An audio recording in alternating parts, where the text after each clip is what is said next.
Você já se perguntou por que não há informações na Bíblia sobre o que aconteceu com Maria Mãe ou os discípulos após a crucificação? O que aconteceu com Jesus entre os 12 e os 30 anos? Podemos encontrar respostas para essas perguntas no livro de Dolores Cannon, Jesus e a Essência. Parece que Dolores, através de seu trabalho com clientes e verificação minuciosa das informações, deparou-se com um material muito importante que poderia esclarecer eventos da vida de Jesus sobre os quais não sabemos nada. Existem certos aspectos que nunca foram mencionados na Bíblia, o que Dolores achou muito intrigante. Ela acreditava ser importante que as pessoas estivessem cientes disso, já que a maioria desses detalhes geralmente não é discutida na igreja.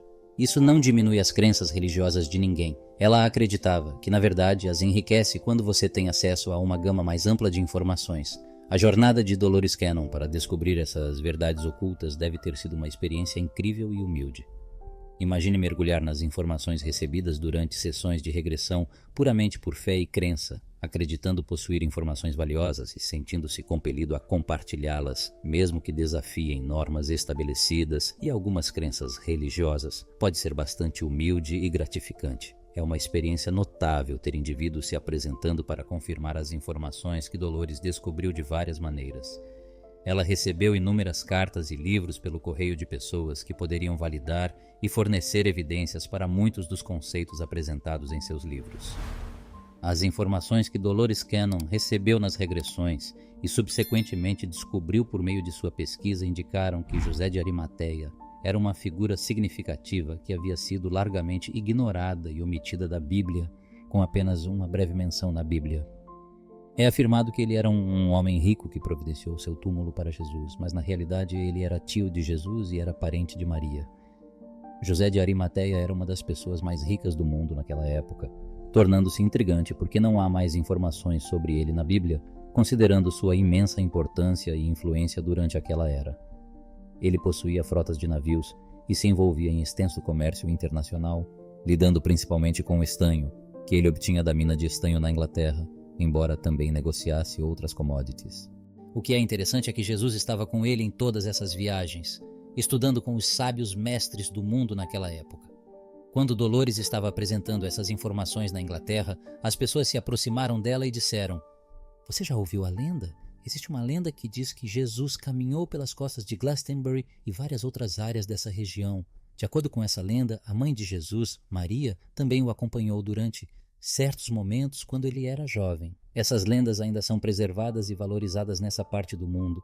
Eles mencionam que até hoje os mineiros de estanho têm uma canção que eles cantam que menciona José como um homem de estanho, mantendo as lendas vivas naquela área."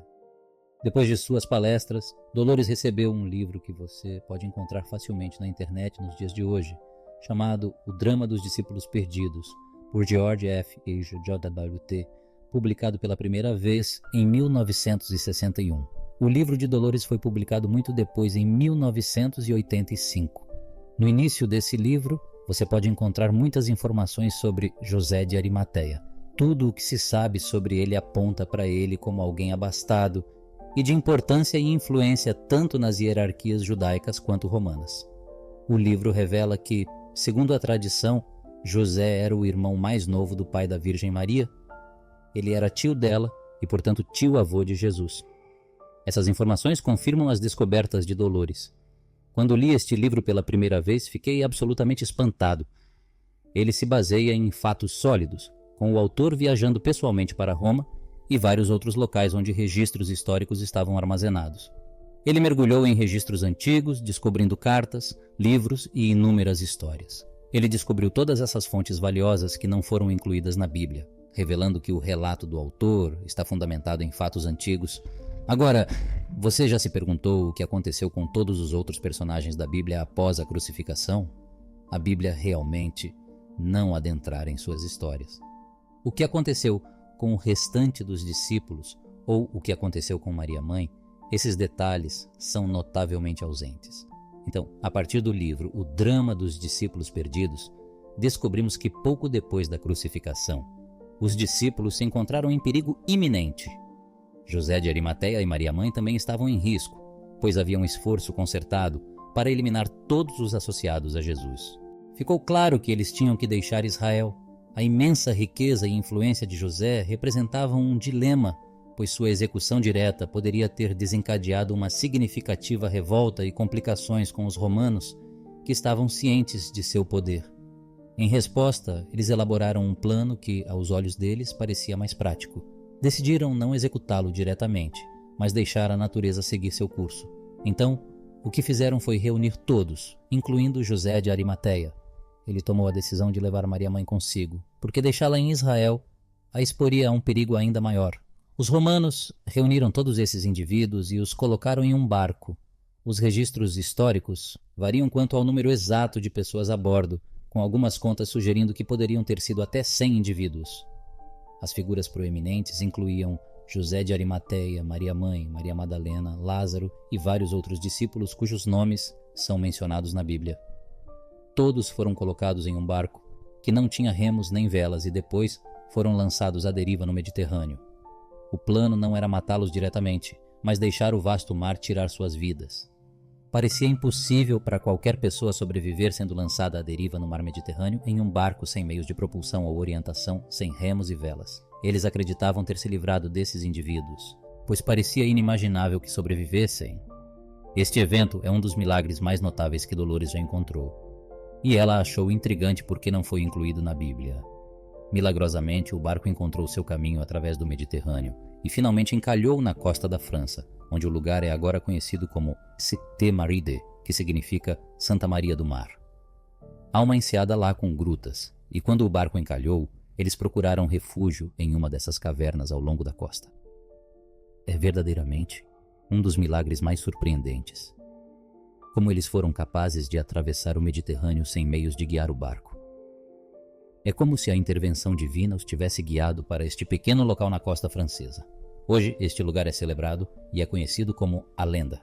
O que é interessante é que em uma das sessões de regressão de Dolores, uma mulher regrediu a uma vida passada onde ela era uma cigana nos anos 1700. Eles estavam indo para um lugar onde realizariam suas reuniões anuais, uma tradição dos ciganos.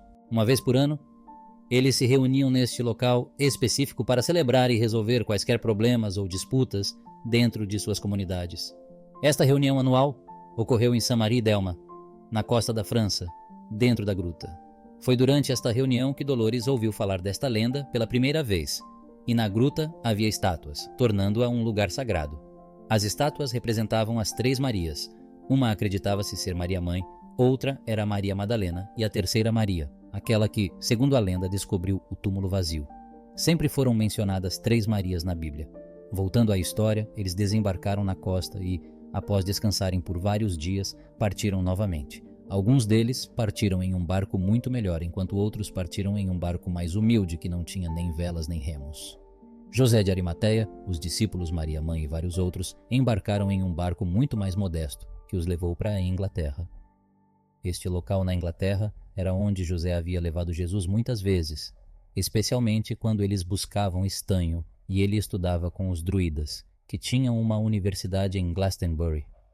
Foi em Glastonbury que a primeira igreja cristã do mundo foi fundada. Eles não se referiam a ela como uma igreja, porque Jesus nunca pretendia que fosse uma, mas foi o primeiro lugar do seu tipo. De acordo com a história, Lázaro viajou para a França e estabeleceu outra igreja lá, enquanto Maria Madalena provavelmente foi responsável por fundar uma igreja semelhante na Espanha. Em cada um desses países, Inglaterra, Espanha e França, uma igreja foi fundada pelo grupo de indivíduos que haviam sido exilados de Israel e acreditavam que estavam enfrentando uma morte iminente. A igreja que estabeleceram em Glastonbury era única, pois nunca a referiram como uma igreja cristã, conforme os desejos de Jesus. Em vez disso, deram-lhe um nome que refletia seu compromisso em seguir os ensinamentos de Jesus e conduzir suas práticas da maneira que ele pretendia. O caminho deveria ser descentralizado e não teria nenhum indivíduo responsável por toda a organização. Durante as viagens de Jesus por Israel e Galileia, os seguidores se reuniam nas casas das pessoas e em vários locais. Nessas reuniões, diferentes indivíduos teriam a oportunidade de discutir e compartilhar seu conhecimento, incluindo ensinamentos metafísicos, técnicas de transe e meditação e métodos de cura. Essa era a essência do que Jesus estava fazendo, e esse formato aberto era como o caminho deveria funcionar. O princípio fundamental era que qualquer pessoa poderia contribuir e compartilhar suas visões sem a presença de uma figura de autoridade central. Em contraste com o desenvolvimento posterior de uma estrutura hierárquica com líderes como o Papa ou bispos, ditando regras e regulamentos, essa abordagem centralizada e aberta era o que Jesus pretendia. Este aspecto da Bíblia muitas vezes é ignorado ou minimizado nos ensinamentos tradicionais da Igreja. José de Arimateia, Maria Mãe e os discípulos estabeleceram uma base central em Glastonbury e de lá enviaram missionários para várias regiões para compartilhar os ensinamentos de Jesus. José de Arimateia tinha múltiplas razões para escolher Glastonbury. Além de sua associação com as minas de estanho, ele tinha uma forte conexão com os druidas na área e também estava ligado às famílias governantes. Acredita-se que seus descendentes haviam se casado com essas famílias, criando laços estreitos na região. A primeira igreja, agora conhecida como o local mais sagrado da terra, foi estabelecida perto de Glastonbury. Dolores visitou a área uma vez e descobriu que a abadia local na cidade reconhece e acredita nessa história. Eles confirmaram a importância da região, pois abriga os túmulos de José, nosso Messias, dos discípulos, incluindo João, que viveu até os 100 anos, e Maria, mãe de Jesus. Há evidências na forma de entalhes que sustentam a crença de que Maria está enterrada lá. É por isso que é referido como o lugar mais sagrado da terra. Subsequentemente, outras igrejas foram estabelecidas na França, com Lázaro desempenhando um papel de liderança em seu desenvolvimento. A igreja está ciente desse fato histórico porque, na década de 1400, registros oficiais documentaram debates acalorados. Essas disputas visavam determinar definitivamente o local de estabelecimento da primeira igreja. Houve uma contenda sobre se a da Inglaterra ou a da França poderia reivindicar ser a mais antiga. Após uma análise minuciosa, foi estabelecido de forma conclusiva que a primeira igreja cristã foi de fato fundada na Inglaterra. A diferença nas datas de fundação entre as duas foi de apenas 1 ou 2 anos. Esses detalhes são substanciados por registros oficiais afirmando que a religião cristã teve origem nos seguidores diretos de Jesus durante esse período. Maria Madalena foi uma figura altamente significativa que muitas vezes foi negligenciada. Essa omissão surge principalmente pelo fato de que a Bíblia omitiu as discípulas mulheres de Jesus. Maria Madalena, em particular, era uma das preferidas de Jesus. Ela havia recebido treinamento no Egito, onde serviu como sacerdotisa egípcia e possuía uma riqueza de conhecimento gnóstico e metafísico. Esse conhecimento permitiu que ela se envolvesse em conversas significativas com Jesus, que muitos outros, mesmo entre seus próprios seguidores, não conseguiam devido à falta de formação e conhecimento metafísico. Jesus, sendo único em sua compreensão, muitas vezes se sentia isolado daqueles ao seu redor. Portanto, valorizava o tempo gasto com Maria Madalena, onde podiam discutir esses temas profundos. Suas interações levaram à inveja entre alguns dos discípulos, especialmente Pedro. Existem inúmeros relatos das tentativas de Pedro de minar Maria Madalena, questionando por que ela recebia tanta atenção e responsabilidade. Dolores nunca teve a intenção de perturbar o sistema de crenças de ninguém. Simplesmente compartilhando suas descobertas, Dolores sempre incentivou as pessoas a considerarem essas ideias e formarem suas próprias opiniões. Ela enfatizava a importância de não ceder seu poder a ninguém, mas sim usar sua própria mente para decidir no que acreditar. Dolores sempre encorajou as pessoas a fazerem inúmeras perguntas e, mais importante ainda, a pensarem por si mesmas. Ela destacava a importância de não aceitar cegamente algo apenas porque alguém afirma que é verdadeiro. Em vez disso, ela advogava pelo processo de questionamento, formação de suas próprias conclusões e decisão do que você pessoalmente acredita. Ela acreditava que suas verdades podem não se alinhar com as verdades de outra pessoa e vice-versa. No entanto, ao questionar ativamente, explorar e buscar respostas de forma independente, você pode descobrir o que ressoa como verdadeiro para você. Essa busca ativa pelo conhecimento o coloca em um caminho onde sua mente pode se expandir e reunir mais informações, levando ao crescimento pessoal e a uma compreensão mais profunda do mundo ao seu redor. Em conclusão, as peças faltantes da história de Jesus e seus seguidores, conforme reveladas no livro de Dolores Cannon, Jesus e a Essência, e posteriormente apoiadas por evidências históricas e lendas, oferecem uma perspectiva fascinante e enriquecedora sobre a vida de Jesus e os primeiros dias do cristianismo. A jornada de José de Arimateia, Maria Mãe e os discípulos após a crucificação, sua sobrevivência milagrosa no mar e o estabelecimento da primeira igreja cristã em Glastonbury lançam luz sobre aspectos da história que frequentemente foram negligenciados. O conceito do caminho, como uma abordagem espiritual descentralizada e aberta, desafia noções convencionais de religião organizada e encoraja os indivíduos a pensarem por si mesmos e buscarem suas próprias verdades. O papel de Maria Madalena como uma discípula conhecedora e influente proporciona uma compreensão mais profunda do grupo diversificado e dinâmico de seguidores que cercavam Jesus. O trabalho de Dolores Cannon serve como um lembrete da importância de questionar, explorar e buscar conhecimento de forma independente. Ele nos encoraja a abraçar uma perspectiva mais ampla e não ficar presos a crenças rígidas ou dogmas. Em vez disso, somos encorajados a usar nossas próprias mentes para discernir o que ressoa como verdadeiro para nós individualmente. Gratidão, irmão, por acompanhar este vídeo até o final. Espero que as informações compartilhadas tenham sido enriquecedoras para você. Até o próximo vídeo e que seu caminho seja sempre iluminado pela busca do conhecimento e da verdade.